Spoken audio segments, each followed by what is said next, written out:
fake martial arts and women's self-defense training. Now, recently in a martial arts forum, the questions were asked, in women's self-defense classes, do you prepare the women to be manhandled, or do you just stroke their ego in a calm and supportive environment? Now, these are very valid points. There are still a lot of fake martial arts coaches or fake self-defense gurus out there today. This is an industry where the customer is generally very unsure to begin with, and therefore quite easy to scam.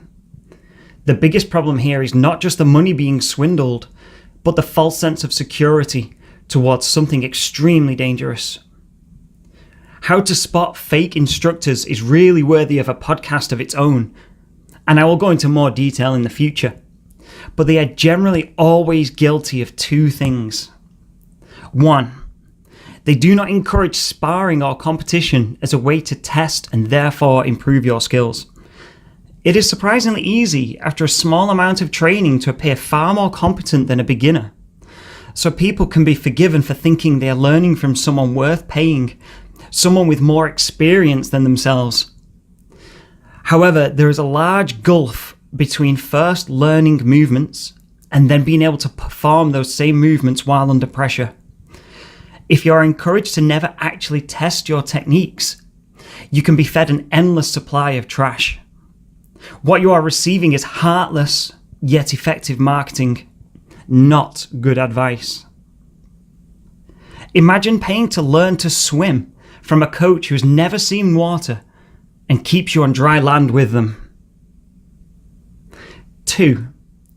They create straw man arguments to make their own claims seem somewhat reasonable.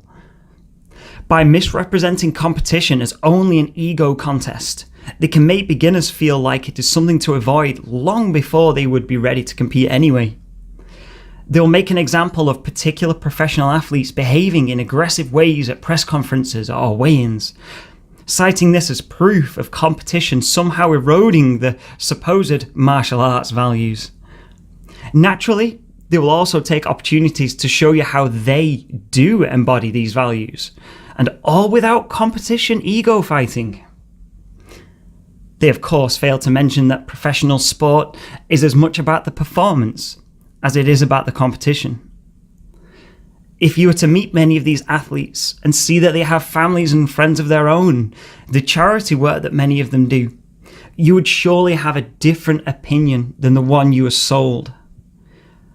Of course, they would also never mention friendly amateur local tournaments or meets as a way to make friends while training, as this too would erode their position as an authority worth paying.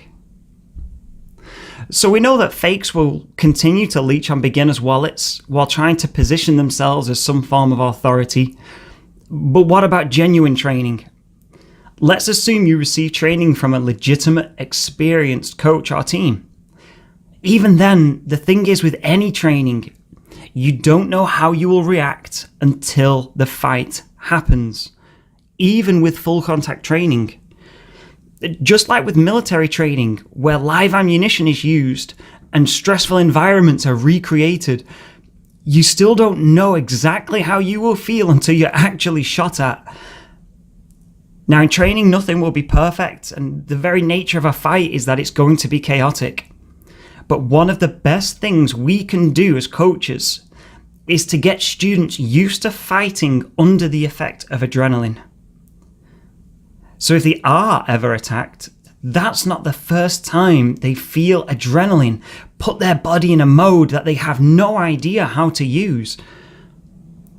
Adrenaline can be your best friend, and it can give you almost superhuman powers for a short time, but it can also make people freeze. Don't think about fight or flight. It's more like fight, flight, or submit. Fight, flight, and freeze. You can become so afraid that you neither fight or run, fearing that either might actually result in worse damage. What if I hurt him and he gets even more angry? What if I get away and he gets enraged and catches me anyway? Will they hurt me less if I go along with it? This is the reality of self-defense.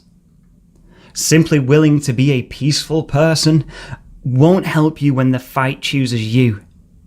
Suddenly, when you're left with no confidence in your ability to fight and win, and without even the choice to fight until you can escape, what then is your option to survive? I always tell people that if it gets as far as a fight, as soon as it becomes physical, you've probably already messed up 90% of self-defense, which could largely be simplified as being aware of your surroundings and not making yourself into an easy target by making stupid choices. There are, of course, times when nothing you could have done would have stopped the attack. And then you have to hope that you are trained well and luck is also on your side. The magic of learning to fight is in the correct drilling of realistic techniques. Alongside this, if you can teach awareness and train a fighting spirit, that's your best chance for arming someone in self-defense. Shoulder to shoulder with our regular classes, we've run very successful self-defense seminars aimed at women. The focus was always on escaping common positions, on how to use simple strikes to knee to elbow, but that's still all theory. One of the drills they would have to do several times was to get from one side of the room to the other, while we stopped them by being verbally and physically aggressive. Myself and another coach would be completely armoured up, with face shields, full body armour, leg and groin protection, and we would take them by surprise as they were, say, putting gloves on, or we would throw them to the ground and the other would cover their eyes or be striking them while everybody else was shouting, basically making them fight through a high-stress situation, making them fight for a single leg takedown from the ground and then getting up to run. We make them actually use moves they've learned, not just go home after a light sweat and a pat on the back. Now, there are limits with all training, of course. We aren't training to injure anyone or to actually abuse them. And this hard training is not appropriate for everyone. They may need to have their confidence and strength built up over time. I do think it's important to go hard sometimes, because there's no room to go slow if you're really attacked. You need to experience controlling your body under stress.